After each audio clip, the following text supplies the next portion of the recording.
अगर आपके पिताजी ने कोई जमीन बेच दी है, उसका सौदा कर दिया है और आप ये चाहते हैं कि वो सौदा निरस्त हो जाए, आपके पिताजी ने जो जमीन बेची है, वो जमीन का सौदा निरस्त होकर वो जमीन आपको मिल जाए, तो क्या ऐसा हो सकता है? आज के दौर में हर व्यक्ति के मन में ये सवाल उठता है, हर व्यक्ति के दिमाग में ये कीड़ा कौंधता है कि उनके पिताजी द्वारा किसी भी तरह की कोई प्रॉपर्टी बेची गई है, जमीन बेची गई है, किसी जमीन का सौदा किया गया है, तो वो सौदा निरस्त हो जाए और वो जमीन उनको मिल जाए। साथ ही हमारे मन में ये भी ख्याल चलता है कि जिस व्यक्ति को हमारे पिताजी ने जमीन बेची है, तो उस व्यक्ति से उस जमीन को हम प्राप्त कर सकते हैं क्या? उस व्यक्ति से उस सौदे को निरस्त करवा सकते हैं? कई तरह के हमारे मन में ख्यालात कौंधते रहते हैं। तो दोस्तों, इसका जवाब है कि आप ऐसा कर सकते हैं। अगर आपके पिताजी ने ऐसी किसी भी जमीन का सौदा कर दिया है, किसी जमीन को बेच दिया है, तो आप उस सौदे को निरस्त करवा सकते हैं, उस जमीन को वापस प्राप्त कर सकते हैं। ये सब कैसे होगा? तो आज के वीडियो में हमारा टॉपिक यही है कि ऐसी किसी भी जमीन को हम, जो कि हमारे पिता ने बेच दी है, अवैध तरीके से बेच दी है, उसका सौदा निरस्त कैसे करवा सकते हैं और उस जमीन को हम वापस कैसे प्राप्त कर सकते हैं। तो इसके लिए हमें क्या करना होगा, उसमें कंडीशंस क्या क्या हैं, शर्तें क्या क्या हैं और ऐसा किस प्रकार से हो सकता है और किस तरीके से किया जाएगा, ये सारी बातें इस वीडियो में आपको देखने को मिलेगी। दोस्तों, आगे बढ़ने से पहले हमारा निवेदन है कि अगर ये वीडियो आपको पसंद आती है तो इस वीडियो को एक लाइक जरूर करें, हमारे चैनल को सब्सक्राइब करके बेल आइकन पुश जरूर कर लें, ताकि इसी तरह की वीडियोज आपको आगे भी देखने को मिलती रहे। इसके साथ साथ आपके कई कमेंट्स इस तरह से आते हैं जिनका एक लाइन में जवाब देना मुमकिन नहीं होता है। उसके लिए हमने डिस्क्रिप्शन में और वीडियो के ऊपर भी हमने हमारे कॉन्टेक्ट नंबर छोड़ के रखे हुए हैं, वहां पर हमारे एक्सपर्ट लॉयर पैनल से आप डिस्कस कर सकते हैं। उस नंबर पे व्हाट्सएप करके मैसेज कर सकते हैं और अपना वहां पर सवाल छोड़ सकते हैं। तो चूंकि लीगल और कानूनी दायरे में कई सवालों के जवाब विस्तृत रूप से देने होते हैं, कई चीजों को समझना होता है, उसके बाद उसका जवाब दिया जा सकता है।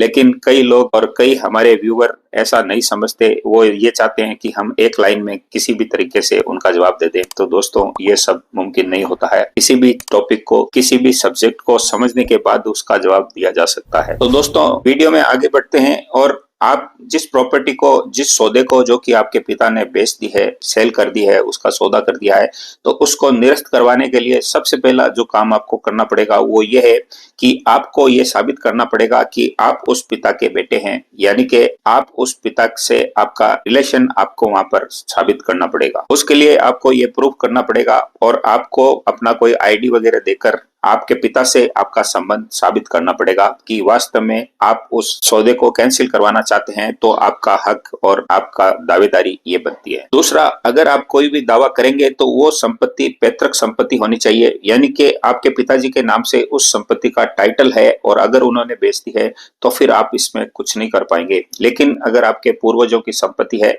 उसका किसी भी तरह से कोई बंटवारा नहीं हुआ है और अवैध तरीके से उस संपत्ति को आपके पिता ने बेच दी है, सौदा कर दिया है, तो फिर ऐसी किसी भी प्रॉपर्टी को पाने के लिए आप दावेदारी कर सकते हैं, अपना दावा वहां पर लगाकर उस प्रॉपर्टी को निरस्त करवाने के लिए एप्लीकेशन दे सकते हैं। दोस्तों, अब इसमें जो तीसरी कंडीशंस बनती है वो ये बनती है कि जिस किसी भी प्रॉपर्टी को निरस्त करवाने के लिए कोई भी दावेदारी अगर आप पेश करते हैं, तो उसके लिए आपको 3 साल के अंदर अंदर, यानी कि 3 साल की मियाद के अंदर अंदर आपको अपनी दावेदारी पेश करनी पड़ेगी, अपनी एप्लीकेशन पेश करनी पड़ेगी उस प्रॉपर्टी के सौदे को निरस्त करवाने के लिए। इसके बाद जो चौथी बात आपको साबित करनी पड़ेगी वो ये करनी पड़ेगी कि पिता पैतृक संपत्ति को अपने ऐशो आराम के लिए बेच रहा है, आराम के लिए बेच रहा है और अपनी खुशहाल जिंदगी को ठीक करने के लिए बेच रहा है, इसलिए वो प्रॉपर्टी को बेचान करना गलत है और इस दावे के साथ आप उसको निरस्त करवा सकते हैं। अगर पिता ये साबित कर दे कि उसने उस प्रॉपर्टी को परिवार के हित के लिए बेचा है, यानी कि किसी की मर्ज के लिए, किसी की एजुकेशन के लिए या पूरी परिवार फैमिली के हित के लिए उस प्रॉपर्टी को सौदा किया है, तो फिर आप पिछड़ जाएंगे और आप उस प्रॉपर्टी के दावे को या बेचान को निरस्त नहीं करवा पाएंगे। और अगर आप ये साबित कर देते हैं कि पिता नशे का आदी है, अपने ऐशो आराम के लिए, लोगों को पैसे लुटाने के लिए वो इस संपत्ति को बेच रहा है और आपका, यानी कि उस पिता के बेटे का उस संपत्ति में अधिकार है, इसलिए आप उस संपत्ति को नहीं बेच सकते, इस दावे के साथ आप उस संपत्ति के बेचान को अवैध करार दिलवा सकते हैं। क्योंकि लोग अपनी जरूरत के लिए प्रॉपर्टियों का बेचान करते आए हैं। घर परिवार में शादी होती है या किसी बच्चे की पढ़ाई होती है, हार बीमारी होती है या घर परिवार की कोई ऐसी मेजर जरूरत होती है, उसके लिए परिवार का मुखिया अपनी संपत्ति को बेचकर अपने परिवार के काम को निकालता है। तो अगर ऐसी कोई जरूरत आप साबित नहीं कर पाए, अगर वो बेचने वाले ने साबित कर दी, तो फिर आपका दावा कमजोर पड़ सकता है। तो जब भी किसी भी पिता के द्वारा किसी प्रॉपर्टी को बेचा गया है और बेटा उस पे आपत्ति करता है, तो कोर्ट उसमें ये देखेगा कि प्रॉपर्टी को किसी जरूरत की वजह से तो नहीं बेचा गया है, या ऐसी कोई जरूरत न होते हुए सिर्फ ऐशो आराम के लिए उस प्रॉपर्टी को बेचा गया है, और आपत्ति करने वाला उस प्रॉपर्टी का वास्तविक उत्तराधिकारी है या नहीं है। ये सब भी सारी बातें कोर्ट जरूर देखेगा। इसमें दोस्तों कई बेटों को ये पता नहीं होता कि पिता जो संपत्ति बेच रहा है वो उसकी पैतृक संपत्ति न होकर उसका टाइटल चेंज हो गया है। कई बार ऐसा होता है कि कोई परदादा अपने बेटे को यानी कि आपके दादा को कोई संपत्ति देता है और उसकी कोई विल, वसीयत या गिफ्ट करवा देता है, तो ऐसे में उस प्रॉपर्टी का टाइटल चेंज हो जाता है और वो संपत्ति पैतृक संपत्ति न रहकर एक स्व अर्जित संपत्ति बन जाती है। और ऐसी प्रॉपर्टी में बेटा ये समझता है कि उसका भी अधिकार है, जबकि वास्तव में ऐसा उसका अधिकार होता नहीं है। हमारे कमेंट्स सेक्शन में दोस्तों कई लोगों के ऐसे कमेंट्स आते हैं। कई लोग ऐसी प्रॉपर्टी में दावेदारी जताते हैं जिसके कि वो वास्तविक हकदार ही नहीं होते,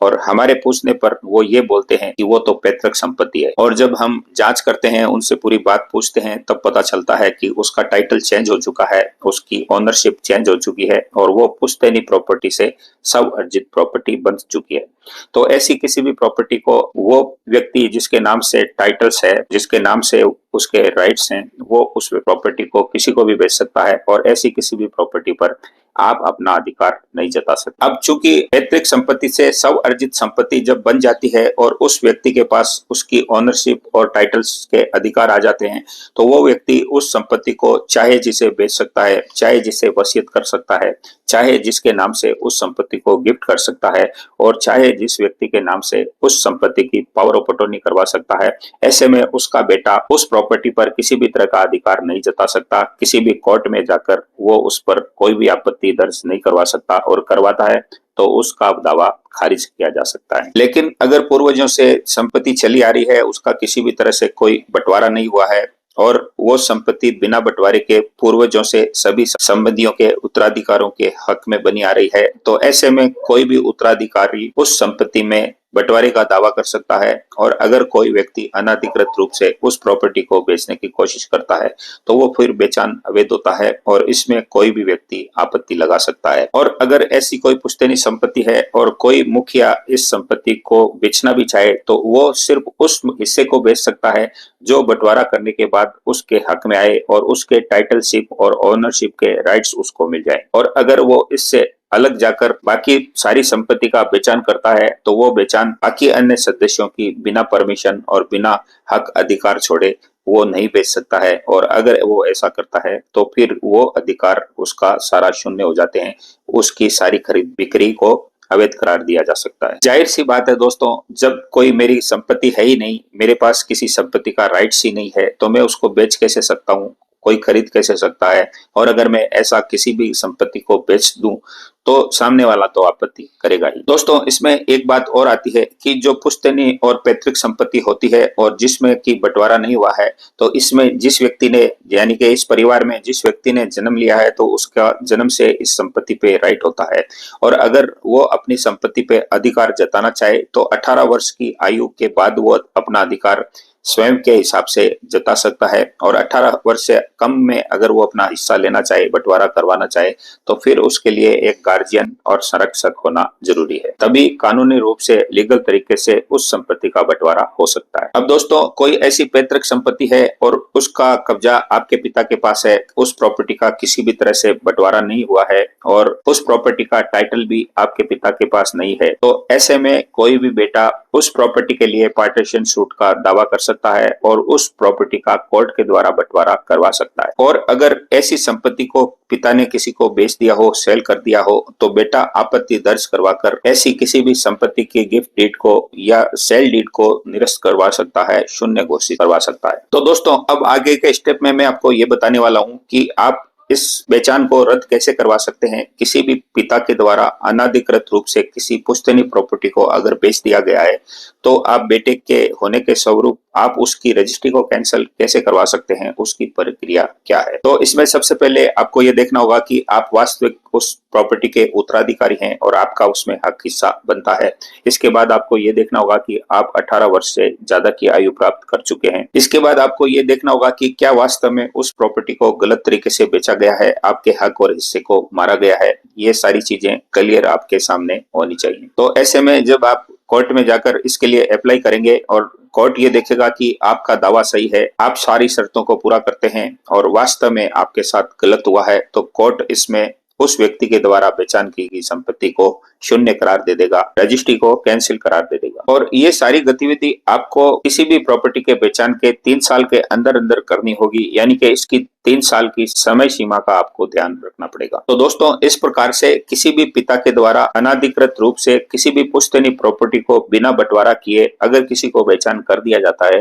तो उसके बेटा या उसके जो भी वारिस हैं, उत्तराधिकारी हैं, वो उस पर क्लेम कर सकते हैं और उस प्रॉपर्टी को बेचान को कैंसिल करवा सकते हैं। उसकी सेल डीड अगर बन गई है तो सेल डीड को कोर्ट जाकर निरस्त करवा सकते हैं। लेकिन ऐसा वो तभी कर पाएंगे जब वास्तव में वो पुश्तैनी प्रॉपर्टी हो, उसका टाइटल चेंज नहीं हुआ हो, उसका बंटवारा नहीं हुआ हो और उसके वास्तव में वो उत्तराधिकारी हैं, उनका हक और हिस्सा उस प्रॉपर्टी में बनता है। ये चीज आप किसी की स्व अर्जित संपत्ति से कमाई गई अगर कोई प्रॉपर्टी है और उसने किसी को बेच दिया है और आप उसके बेटे हैं, उत्तराधिकारी हैं, तो चूंकि वो व्यक्ति उस प्रॉपर्टी को बेचने के लिए अधिकृत है, उसके पास उस प्रॉपर्टी के राइट्स हैं, तो वो उस प्रॉपर्टी को किसी को भी बेच सकता है, किसी के नाम से भी गिफ्ट डीड बना सकता है, किसी को भी पावर दे सकता है या फिर उस प्रॉपर्टी को बेचकर पैसा कमा सकता है और आप उसमें कुछ भी नहीं कर सकते। तो दोस्तों, उम्मीद करता हूँ कि आपको सारी चीजें सभी कुछ क्लियर समझ में आ गई होंगी और ये वीडियो आपको अच्छा लगा है, कुछ सीखने को मिला है, तो हमारे इस वीडियो को तुरंत से एक लाइक जरूर कर दीजिए, सब्सक्राइब भी कर दीजिए और बेल आइकन बटन भी दबाइए ताकि आपको इसी तरह की